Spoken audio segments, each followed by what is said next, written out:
জাতীয় রাজস্ব বোর্ডের চলমান অচল অবস্থায় ক্ষতিগ্রস্ত হচ্ছে দেশের বৈদেশিক বাণিজ্য।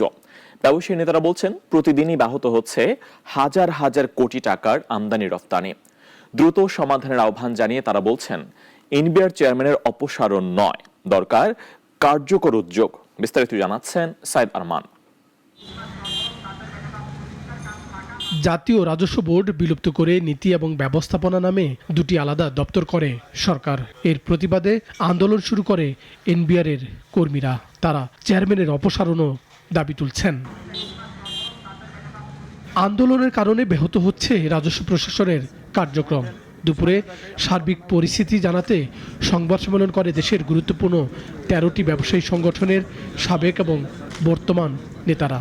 তারা জানান, দৈনিক ২৫০০ কোটি টাকার বৈদেশিক বাণিজ্য ব্যাহত হচ্ছে। প্রতিদিন হলো ২৫০০ থেকে ২৬০০ কোটি টাকার মতো। এটা বলা যাবে না যে ক্ষতি হচ্ছে, ডিস্ট্রাকশন হচ্ছে। যে কোনো ইন্ডিভিজুয়াল যার হলো শক অ্যাবজর্বিং ক্যাপাসিটি কম, সেই ফ্যাক্টরি বসে যাবে এবং দেউলিয়া হয়ে যাবে। এবং তার কারণে যেটা হবে যে পোশাক শিল্পর যে শ্রমিকরা বেতন পাবে না এবং এটার জন্য ল অ্যান্ড অর্ডার সিচুয়েশন তৈরি হবে। ব্যবসায়ী নেতারা বলেন, আমদানি রপ্তানি বাণিজ্য স্থবির হয়ে পড়েছে।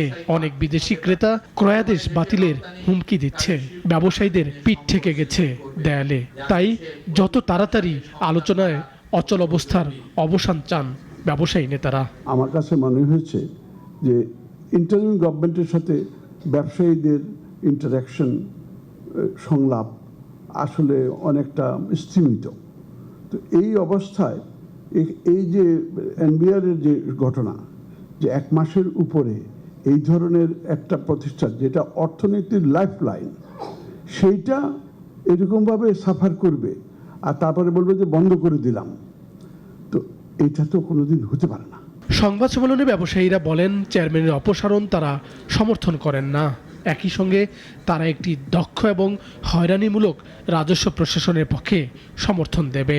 জাতীয় রাজস্ব বোর্ডের চেয়ারম্যানের অপসারণ কোনো মতেই কাম্য নয় এবং তা কোনো প্রকার সফলতা নিয়ে আসবে বলে আমরা মনে করি না। জাতীয় রাজস্ব বোর্ড সহ ব্যবসা বাণিজ্যের সার্বিক উন্নয়নে সংশ্লিষ্ট সকল জাতীয় প্রতিষ্ঠানে হয়রানিমুক্ত সেবা প্রদানের লক্ষ্যে এর স্বচ্ছতা ও জবাবদিহিতা নিশ্চিত করা হোক। এদিকে পাল্টা ব্রিফিংয়ে এনবিআর এর কর্মকর্তারা বলছেন, তারা ব্যবসায়ীদের প্রতিপক্ষ নয়, যদিও তাদের আন্দোলনের কারণে দেশের উৎপাদনমুখী খাত হোঁচট খাচ্ছে। পাশাপাশি বন্দর ব্যবহারের ব্যয় বেড়ে যাচ্ছে। সাইদ আরমান, নাগরিক, ঢাকা।